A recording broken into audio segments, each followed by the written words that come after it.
அன்பான சொந்தங்களுக்கு இணைய வணக்கம். மீண்டும் காணொளியினூடாக இணைந்திருக்கின்றோம். ஈரான் அமெரிக்கா இடையிலான ஒப்பந்தம் உடனடியாக ஏற்படும் என டொனால்ட் ட்ரம்பும் அமெரிக்காவின் உடைய முக்கியஸ்தர்களும் தெரிவித்தாலும் கூட ஈரான் இந்த ஒப்பந்தம் குறித்து பல அதிரடியான தகவல்களை வெளியிட்டிருக்கின்றார்கள். இந்த ஒப்பந்தத்தை உடனடியாக நிறைவேற்ற முடியாதெனவும் அதற்கான காரணங்களையும் கூறி ஈரான் அதிர்ச்சி கொடுத்திருக்கின்றார்கள். கார்முஸ் ஜலசந்தி விவகாரத்தில் எந்த விட்டுக் கொடுப்புகளும் இல்லை என்பதை ஈரான் திட்டவட்டமாக தெரிவித்திருக்கின்றார்கள். இஸ்ரேலுக்கு எதிராக பல ஐரோப்பிய நாடுகள் மிகப்பெரிய அளவில் சீற்றமடைந்திருக்கின்றார்கள். இஸ்ரேலிய அமைச்சர்களுக்கு தடை விதிக்கும் அளவுக்கு நிலைமை மாறியிருக்கின்றது. ஹெஸ்புல்லா மிக கடுமையான தாக்குதலை இஸ்ரேலிய நிலைகள் மீது நடத்தியிருக்கின்றார்கள். இது சார்ந்து வெளியாக இருக்கக்கூடிய பிந்திய மிக முக்கியமான சம்பவங்களை இந்த காணொளியில் விரிவாக பார்க்கலாம். ஈரான் அமெரிக்கா இடையிலான பேச்சுவார்த்தைகள் ஏறக்குறைய முடிவடைந்து விட்டது. இன்னும் ஒரு சில நாட்களில் நாளை அல்லது நாளை மறுதினம் ஒரு ஒப்பந்தம் எட்டப்படும், ஒரு உடன்படிக்கை கச்சாத்திடப்படும் என அமெரிக்க அதிபர் டொனால்ட் ட்ரம்ப் 4 நாட்களுக்கு முன்பாகவே தெரிவித்து விட்டார். ட்ரம்பினுடைய கருத்துக்கள் தான் நீங்கள் பார்த்திருப்பீர்கள். முந்திரி கொட்டை என்று சொல்வார்கள். எதிலும் முந்திக்கொண்டு தான் கருத்து கூற வேண்டும், தான் அனைத்திலும் முதலாவதாக ரூத் சோஷியல் மீடியாவில் பதிவேற்ற வேண்டும் என்ற ஒரு பிரபல்ஜ பப்ளிசிட்டி வெறியர். அவர் உடன்படிக்கை முடிந்துவிட்டது, பேச்சுவார்த்தை முடிந்துவிட்டது, கதம் என்ற ரீதியில் பதிவுகளை இட்டார். ஆனால் ட்ரம்ப் பதிவை இட்டு 4 நாட்கள் கடந்து விட்டன. அமெரிக்க ஜனாதிபதி டொனால்ட் ட்ரம்பின் உடைய இந்த பேச்சுக்கள் தொடர்பாக ஈரான் வெளியிட்டிருக்கக்கூடிய கருத்துக்கள் தற்போது திருப்பத்தை ஏற்படுத்தி இருக்கின்றன. அதாவது செறிவூட்டப்பட்ட யுரேனியத்தை ஈரான் முழுமையாக தங்களிடம் ஒப்படைப்பதற்கு சம்மதித்து விட்டார்கள். ஈரானின் அணுவாயுத கனவென்பது முற்றாக சிதைந்து விட்டது என்ற ரீதியில் ட்ரம்பும் சரி, மார்க்கோ ரூபியோவும் சரி, பீட்டர் கெக்ஸாக்டும் கருத்துக்களை முன்வைத்தார்கள். ஆனால் ஈரான் நாங்கள் ஒரு ஒப்பந்தம் போட அவசரப்படவில்லை, பொறுமையாக பேசி நிதானமாகத்தான் ஒப்பந்தத்தை செய்ய முடியுமே தவிர அமெரிக்காவின் அவசரத்திற்கே நாங்கள் ஆட முடியாது என்பதை ஈரான் வெளியுறவுத்துறை அமைச்சர் இஸ்மாயில் பகாஜி தெளிவாகவே குறிப்பிட்டு விட்டார். எனவே இந்த பேச்சுவார்த்தை மேசையில் ஈரான் கெத்தாக நிதானமாக தங்களுடைய பக்கத்தில் தீர்க்கமாக உறுதியாக இருக்கின்றார்கள். அமெரிக்கா அவசரப்படுகின்றார்கள். எப்படியாவது ஒரு ஒப்பந்தத்தை ஏற்படுத்திவிட்டு இந்த போர் முனையிலிருந்து வெளியேறிவிட வேண்டும். அதற்கு அமெரிக்காவுக்கு விழுந்த அடி எத்தகையது, அமெரிக்காவின் பொருளாதார நெருக்கடி எத்தகையது, ட்ரம்ப் ஏற்படுத்திய போரால் உலகம் முழுவதும் அமெரிக்கா மீது கோபத்தில் இருக்கின்றார்கள். இது தொடர்பில் ஏற்கனவே பேசியிருக்கின்றோம். எனவே ஈரான் அவசரப்படவில்லை, நிதானமாக இருக்கின்றார்கள். அமெரிக்கா ஒரு ஒப்பந்தத்திற்கு அவசரப்பட்டு கொண்டு இருக்கின்றார்கள். கத்தியில் நடப்பதைப் போல அவர்களுக்கு தான் சிக்கலாக மாறி இருக்கின்றது. இந்த நிலையில் ஈரானுடைய ஜனாதிபதி பெஷாஸ்கியான் ஒரு அறிவிப்பை விடுகின்றார். நாங்கள் யுரேனியத்தை செறிவூட்டுவது அணுவாயுதம் தயாரிப்பதற்கோ அல்லது எதிரிகளை அழிப்பதற்கோ அல்ல. இதை பல வருட காலமாக நாங்கள் வலியுறுத்தி வருகின்றோம். எங்கள் நாட்டின் இறையாண்மையும் சுயமரியாதையும் விட்டு கொடுக்க மாட்டோம். அடுத்த 50 ஆண்டுகால ஈரானின் எதிர்காலத்திற்கான அடித்தளத்தை நோக்கித்தான் நாங்கள் செயற்படுகின்றோம். அணுசக்தியை பயன்படுத்தி அழிவை ஏற்படுத்தலாம் என்பது அவர்களுடைய எண்ணம். ஆனால் அணுசக்தியை பயன்படுத்தி மின்சார உற்பத்தி, ஆக்கபூர்வமான விடயங்கள் பலவற்றை அணுசக்தியை ஆதாரமாக கொண்டு செய்ய முடியும் என்பதை அவர்கள் மறந்திருக்கின்றார்கள். ஆனால் அது குறித்து நாங்கள் நிச்சயமாக இந்த அணு செறிவூட்டலூடாக பல ஆக்கபூர்வமான நடவடிக்கைகளை மேற்கொள்வதாக இருக்கின்றோம். எனவே யுரேனியம் செறிவூட்டலை கைவிடுங்கள், கைவிடக்கூடாது என்று அவர்கள் சொல்லக்கூடாது என்று ஒரு திட்டவட்டமான அடியை பெஷாஸ்கியான் கொடுத்திருக்கின்றார். எனவே இந்த ட்ரம்பினுடைய கூடாரம் யுரேனியம் செறிவூட்டலை ஈரான் கைவிட்டதாக கூறுகின்றார்கள். ஊடகங்களும் அவ்வாறு தெரிவிக்கின்றார்கள். ஆனால் ஈரானின் நிலைப்பாட்டை பெஷாஸ்கியான் இன்று தெளிவுபடுத்தி இருக்கின்றார். அடுத்து ஈரானினுடைய வெளியுறவுத்துறை 25 பில்லியன் டாலர்கள் பெறுமதியான ஈரானின் முடக்கப்பட்ட சொத்துக்களை முதல் கட்டமாக விடுவிக்க வேண்டும். குறிப்பாக அமெரிக்கா வெவ்வேறு நாடுகளில் ஈரானுடைய 120 பில்லியன் டாலர் சொத்துக்களை முடக்கி இருக்கின்றார்கள். அதாவது பொருளாதார தடை என்ற பேரில் ஈரானுக்கு சொந்தமான சொத்துக்களை, ஈரானுக்கு சொந்தமான பணத்தை முடக்கி வைத்திருக்கின்றார். இதில் முதல் கட்டமாக ஒப்பந்தம் கச்சாத்திடுவதற்கு முன்பு 25 பில்லியன் டாலர்களை உடனடியாக விடுவிக்க வேண்டும். நல்லெண்ண அடிப்படையில் இந்த 25 டாலர்கள் மேஜையில் வைக்கப்பட்ட பின்னரே நாங்கள் ஒப்பந்தத்தில் கையெழுத்திடுவோம் என்ற அதிரடி நிபந்தனையையும் ஈரான் விடுத்திருக்கின்றார்கள். ஏனெனில் ஈரானின் பக்கத்தில் தான் கை ஓங்கி இருக்கின்றது. ஒவ்வொரு விடயத்திலும் ஒவ்வொரு நிகழ்வுகளிலும் ஒவ்வொரு நிபந்தனைகளிலும் இதை தெளிவாக பார்க்கலாம். அமெரிக்க ட்ரம்ப் வீராவசமாக பேசுவதைப் போலவும் ஈரானை மிரட்டுவதைப் போலவும் ட்விட்டர் பதிவுகளை இட்டாலும் போர்க்களத்தில் நிலைமை வேறாக இருக்கின்றது. ட்ரம்பினுடைய ட்வீட்டுகளுக்கு குழந்தை பிள்ளை கூட பயப்படாது, அப்படித்தான் நிலைமை இருக்கின்றது. அடுத்து கார்முஸ் ஜலசந்தி விவகாரம் குறித்தும் ஈரான் வெளியுறவுத்துறை செயலாளர் இஸ்மாயில் பகாயி குறிப்பிடுகின்றார். கார்முஸ் ஜலசந்தி பாதுகாப்பு என்பது ஒரு உலகளாவிய பிரச்சனையாகும். இது ஒரு முக்கியத்துவம் வாய்ந்த கடல்வழி பாதை. இந்த பாதையில் பயணம் செய்யும் கப்பல்கள் குறித்தோ அந்த கப்பல்களினுடைய நிலைமை குறித்தோ அவற்றுக்கு அனுமதி கொடுக்க வேண்டும் என்பதையோ ஈரானும் ஓமனும் தான் தீர்மானிக்க வேண்டும். ஏனெனில் ஈரான் பெரும்பகுதியை கட்டுப்படுத்துகின்றது, மறுபுறத்தில் சிறிய பகுதி ஓமானின் கட்டுப்பாட்டுக்குள் இருக்கின்றது. எனவே இந்த பாதுகாப்பாக கப்பல்கள் செல்வதற்கான நம்பகத்தன்மையை ஏற்படுத்துவதற்கு ஈரானும் ஓமானும் பேச்சுவார்த்தை நடத்தி வருகின்றன. இதில் வெளிநபர்களோ ஏனைய நாடுகளோ தலையிடுவதற்கு வேண்டிய தேவையே கிடையாது. உங்களுக்கு இதில் வேலை கிடையாது. ஏனெனில் ஒரு பக்கத்தில் ஈரான் இருக்கின்றோம், மறுமுனையில் ஓமன் இருக்கின்றது. எனவே நாங்கள் பேசி தீர்த்து கொள்கின்றோம். அதைவிட இந்த கார்முஸ் ஜலசந்தியில் செல்லும் கப்பல்களுக்கு சுங்க கட்டணம் வசூலிக்கும் திட்டத்தை ஈரான் கைவிடுவதாக தெரியவில்லை. ஏனெனில் இந்த போரினாலும் பல பில்லியன் டாலர்களை அவர்கள் இழந்து விட்டார்கள். அமெரிக்கா மிகப்பெரிய உட்கட்டுமான சேதங்களை ஏற்படுத்தி விட்டார்கள்.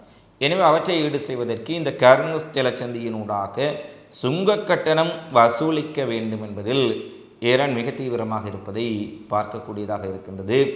சுங்க கட்டண விவகாரத்தில் நாங்கள் ஓமானுடன் மட்டுமே பேச்சுவார்த்தை நடத்துவோம், அமெரிக்காவுடனோ ஐரோப்பாவுடனோ மேற்குலக நாடுகளோடோ பேச வேண்டிய அவசியம் இல்லை. போரை நிறுத்துவது தொடர்பில் வேண்டுமென்றால் பேசலாம் என்பதை ஈரான் மீண்டும் தெளிவுபடுத்தி இருக்கின்றார்கள். அதே போல ஈரானுடைய வெளியுறவுத்துறை அமைச்சர் அப்பாஸ் அரக்ஷி ஒப்பந்தம் உடனடியாக சாத்தியம் இல்லை, ஆனால் ஒப்பந்தத்துக்கான சாத்தியம் உள்ளது. உடனடியாக அமெரிக்கா கூறுவதைப் போல சாத்தியம் கிடையாது. அமெரிக்கா மற்றும் ஈரானுடைய போர் நிறுத்த உடன்படிக்கை இறுதி கட்டத்தை எட்டிவிட்டதை அமெரிக்கா கூறியிருக்கும் சூழ்நிலையில் உடன்படிக்கையில் பல விடயங்கள் பேச வேண்டியிருக்கின்றது. அமெரிக்கா குறித்த நம்பகத்தன்மை என்பது கேள்விக்குறியாக இருக்கின்றது.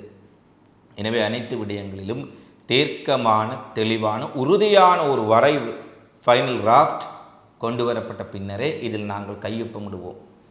அவர்கள் கூறும் அவசரத்திற்கெல்லாம் ஒரு உடன்படிக்கை கச்சாத்திடுவதற்கு முடியாது என்பதை ஈரான் திட்டவட்டமாக தெரிவித்திருக்கின்றார்கள். எனவே ஈரானினுடைய கிடுக்கிப்பிடி நிபந்தனைகளால் அமெரிக்கா திணறி போயிருக்கின்றார்கள்.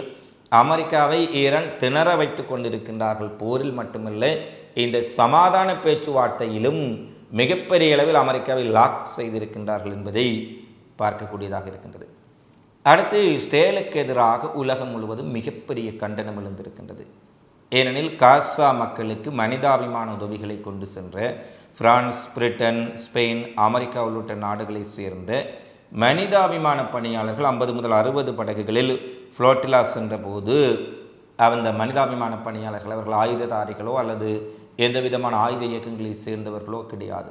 மிக பெரிய அளவில் பதவிகளை வகிக்கக்கூடிய உலகின் பிரபலங்கள் பலர் மனிதாபிமான அடிப்படையில் 50 முதல் 60 சிறிய படகுகளில் மனிதாபிமான பொருட்களை கொண்டு சென்ற போது இஸ்ரேலிய இராணுவத்தினரால் கைது செய்யப்பட்டார்கள். இவர்கள் அனைவரும் சர்வதேச விதிமுறைகளுக்கு மாறாக மிகவும் கீழ்த்தரமான முறையில் இஸ்ரேல் இராணுவத்தினரால் நடத்தப்பட்டது மட்டுமல்ல, இஸ்ரேலினுடைய பாதுகாப்பு அமைச்சர் அவர்களை கைகளை கட்டி அவர்களை தரையில் வைத்து அவர்களை குப்பர படுக்க வைத்த பின்னர் அவர்களை ஒரு மிருகங்களைப் போல நடத்தக்கூடிய காட்சிகளை அவன் வெளியிட்டு மிகப்பெரிய எகத்தாள சிரிப்போடு அதை வெளியிடுகின்றான். பாருங்கள், காசாவுக்கு உணவு கொண்டு வந்தவர்களின் நிலைமை என்று கூறி பெண்கவிர் என்ற அந்த மிருகம் மனிதநேய பணிக்காக ஹியூமானிட்டிக்காக வந்த மனிதநேய ஆர்வலர்களை குப்பர கைகளை 2 புறமும் கட்டி அவர்களை படுக்க வைத்து அவர்களை தாக்குதல் நடத்தி அவர்களுக்கு உடல் ரீதியாக உள ரீதியாக சித்திரவதை செய்து அவற்றை ஒரு வீடியோ பதிவாக அவனே வெளியிடுகின்றான். பாருங்கள், ஒரு நாட்டின் பாதுகாப்பு அமைச்சர் மனிதாபிமான பணிக்காக தொண்டுக்கு வந்தவர்களை கைகால்களை கட்டி வைத்து சித்திரவதை செய்து வீடியோ வெளியிடும் அளவுக்கு ஸ்டேலினுடைய மனிதநேயமும் மனித உரிமைகளும் அங்கிருக்கக்கூடிய காட்டாட்சியில் பார்க்கக்கூடியதாக இருக்கின்றது. இந்த விடயம் உலகம் முழுவதும் கொதிப்பு ஏற்படுத்தி இருக்கின்றது. ஏற்கனவே நெதர்லாந்து, ஸ்பெயின் போன்ற நாடுகள் இந்த விடயங்களுக்கு மிகப்பெரிய கண்டனத்தை தெரிவித்திருந்தார்கள். நெதர்லாந்து இந்த விடயத்தின் பின்னர் இஸ்ரேலினுடைய பாதுகாப்பு அமைச்சர் பென்கவிர் தங்களுடைய நாட்டுக்குள் நுழைவதற்கு தடை விதித்திருந்தார்கள்.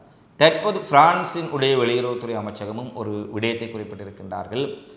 இனவரை பிடித்த மனிதநேயமற்ற பெண்கள் ஸ்டேலின் பாதுகாப்பு அமைச்சர் எங்களுடைய நாட்டுக்குள் நுழைவதற்கு தடை விதிப்பதாக அவர்களும் ஒரு அறிவிப்பை வெளியிட்டிருக்கின்றார்கள். அடுத்து ஹிஸ்புல்லா இயக்கம் மிக கடுமையான ட்ரோன் தாக்குதல்களை தொடர்ச்சியாக இஸ்ரேலிய நிலைகளை குறிவித்து நடத்தியிருப்பதாகவும் இன்றைய தினம் மெட்டுலா கிரியாத் சோம்னா பகுதிகளில் இருக்கக்கூடிய இஸ்ரேலிய இராணுவ நிலைகளுக்குள் மிக துல்லியமாக வந்து தாக்கக்கூடிய ட்ரோன்கள் பேரழிவை ஏற்படுத்தியிருப்பதாக இஸ்ரேலிய ஊடகங்கள் செய்தி வெளியிட்டிருக்கின்றார்கள். முன்பு ஹிஸ்புல்லாக்கள் ஏவக்கூடிய ஏவுகணைகளில் சைரன்கள் ஒலிக்கும், ட்ரேடர்களில் கண்டுபிடித்து இடைமறித்து இஸ்ரேல் படைகள் சுட்டு வீழ்த்தி விடுவார்கள். ஆனால் தற்போது ட்ரேடர்களின் கண்களில் மண்ணை தூவிவிட்டு திடீரென வந்து இலக்குகளுக்குள் வீழ்ந்து வெடிக்கக்கூடிய அதிநுட்பம் வாய்ந்த ட்ரோன்களை ஹிஸ்புல்லாக்கள் பயன்படுத்த ஆரம்பித்திருப்பது இஸ்ரேலுக்கு மிகப்பெரிய அடியாக அமைந்திருக்கின்றது. பாரியளவு சேதங்களையும் இந்த ட்ரோன்கள் ஏற்படுத்தி இருக்கின்றது என்ற செய்திகளை பார்க்கக்கூடியதாக இருக்கின்றது. ரஷ்யா பெலாரஸ் இணைந்து நடத்திய அணு ஆயுத பயிற்சி, அணுசக்தி பயிற்சிகளில் மிக பெரிய அளவிலான இதுவரை பயன்படுத்தாத பல அணுவாயுதங்களை சுமந்து செல்லக்கூடிய ஏவுகணைகளை அவர்கள் பயன்படுத்தி இருக்கின்றார்கள் என்ற விடயத்தை மேற்குலக ஊடகங்கள் வெளியிட்டிருக்கின்றார்கள். பயிற்சிகளின் 2ஆம் கட்டத்தின் போது தரை மற்றும் நீர்மூழ்கி கப்பல்களிலிருந்து ஏவக்கூடிய கண்டம் விட்டு கண்டம் பாயும் பாலிஸ்டிக் ஏவுகணைகள், வானிலிருந்து ஏவப்படும் குரூஸ் மற்றும் கெப்பசோனிக் ஏவுகணைகள், கப்பலிலிருந்து ஏவக்கூடிய கெப்பசோனிக் குரூஸ் ஏவுகணைகள், தரையிலிருந்து ஏவக்கூடிய அணுவாயுதங்களை சுமந்து செல்லக்கூடிய பாலிஸ்டிக் ஏவுகணைகள் என பல ஏவுகணை அமைப்புகளை அவர்கள் பரிசோதனை செய்து பார்த்திருப்பது மட்டுமல்ல, புது வகையான 6 வெவ்வேறு வகையான அணுவாயுதங்களை சுமந்து செல்லக்கூடிய ஏவுகணைகள், 6 ஏவுகணைகள், 6 வெவ்வேறு தொழில்நுட்பத்தில் அமைந்த அணுவாயுதங்களை சுமந்து செல்லக்கூடிய ஏவுகணைகளை பரிசோதனை செய்து பார்த்திருப்பது மேற்குலக நாடுகளையும் நேட்டோ நாடுகளையும் கிளிகொள்ள வைத்திருக்கின்றது. ஏனெனில் உக்ரைன் ரஷ்யா போர் மீண்டும் தீவிரமடைந்திருக்கின்றது. கடந்த 2 தினங்களுக்கு முன்பாக ரஷ்யா நடத்திய தாக்குதலில் ஓர்ஷானிக் ஏவுகணைகள் உட்பட மிக கடுமையான பேரழிவு ஆயுதங்களை ரஷ்யா பயன்படுத்தியிருந்தார்கள். ஏறக்குறைய 700 ட்ரோன்கள், 54 ஏவுகணைகள் பயன்படுத்தப்பட்டிருந்தன. இதில் ஓர்ஷானிக் ஏவுகணைகள் ஒளியின் வேகத்தை விட அதிகமான வேகத்தில் செல்வதால் எந்த ஒரு ஏர் டிஃபென்ஸ் வான் பாதுகாப்புகளாலும் அவற்றை இடைமறிக்க முடியவில்லை. ஏறக்குறைய உக்ரைனுடைய கேவ் நகரம் சுக்குநூறாக்கப்பட்டிருக்கின்றது. அதனுடைய முக்கிய உட்கட்டுமானங்கள், இராணுவ வசதிகள், மிக முக்கியமான கேந்திர நிலையங்கள் எல்லாம் அந்த ஒரே இரவு தாக்குதலில் ரஷ்யா சுக்குநூறாக்கி இருந்தார்கள். மிகப்பெரிய அளவு சேதம் உக்ரைனுக்கு ஏற்பட்ட சூழ்நிலையில் உக்ரைன் அதிபர் ஜெலன்ஸ்கி இன்றைய தினம் ஐரோப்பிய நாடுகளுக்கு ஒரு வேண்டுகோள் விடுக்கின்றார். ஐரோப்பிய நாடுகளும் நேட்டோவும் எங்களுக்கு முழு ஆதரவு தராவிட்டால் உக்ரைனை நீங்கள் முழுமையாக இழக்க நேரிடும் என்றும் தங்களை உடனடியாக ஐரோப்பிய கூட்டமைப்பில் சேர்க்க வேண்டும் என்றும் ஜெலன்ஸ்கி கோரிக்கை விடுத்திருக்கின்றார். இதுவரை நேட்டோவில் சேர்க்க வேண்டும் என்று கோரிக்கை விடுத்தார். அதை அவர்கள் ஏற்றுக்கொள்ளவில்லை. தற்போது ஐரோப்பிய கூட்டமைப்பிலாவது தங்களை சேர்க்க வேண்டும் என்று ஜெலன்ஸ்கி மன்றாடும் நிலைமை வந்திருக்கின்றது. ஆனால் ஒரு விடயம், இந்த ஐரோப்பிய நாடுகளும் சரி, நேட்டோவும் சரி, அமெரிக்காவும் சரி, ரஷ்யாவை பலவீனப்படுத்துவதற்கு அல்லது ரஷ்யாவை முடக்குவதற்கு ஒரு கருவியாக உக்ரைனை பயன்படுத்தி கொள்கின்றார்களே தவிர உக்ரைனை காப்பாற்றுவதோ, உக்ரைனிய மக்களை காப்பாற்றுவதோ, உக்ரைனியன் நாட்டுக்கு ஏதாவது நன்மைகளை செய்வதோ இவர்களுடைய நோக்கம் இல்லை என்பதை எப்போது ஜெலன்ஸ்கி புரிந்து கொள்கின்றாரோ அன்றுதான் உக்ரைனுக்கு விடிவு காலம். இவர் மேற்கத்திய நாடுகளையும் ஐரோப்பாவையும் அமெரிக்காவையும் நம்புவதை விட ரஷ்யாவுடன் சமாதானமாக தானே நேரடியாக சென்று நேட்டோ கூட்டமைப்பில் இணையவில்லை, ஐரோப்பிய நாடுகளுடன் இணையவில்லை, ரஷ்யாவுடன் நாங்கள் நட்புறவுடன் இருக்கலாம் என்று சொன்னாலே இந்த சண்டை முடிவுக்கு வந்துவிடும். அதை விட்டுவிட்டு மீண்டும் மீண்டும் ஐரோப்பாவின் பக்கத்திலும் மேற்குலகின் பக்கத்திலும் நேட்டோவின் பக்கத்திலும் சென்று சேர்வதற்கு ஜெலன்ஸ்கி முயற்சித்தால் உக்ரைனின் அழிவை யாராலும் தடுக்க முடியாது என்பதுதான் துரதிர்ஷ்டவசமான உண்மை. இவைதான் இன்றைய நாளில் வெளியான மிக முக்கியமான செய்திகளாக நிகழ்வுகளாக பதிவாக இருக்கின்றன. தினந்தோறும் உலகெங்கும் நடைபெறும் செய்திகளை உடனுக்குடன் அறிந்து கொள்ள அகலத்தை சப்ஸ்கிரைப் செய்து கொள்ளுங்கள். இந்த காணொளி பற்றி தொடர்பிலான உங்களது மதிப்பான கருத்துக்களை தவறாமல் கமெண்ட்ஸில் பதிவிடுங்கள். மீண்டும் அடுத்த காணொளியில் சந்திப்போம். நன்றி, வணக்கம்.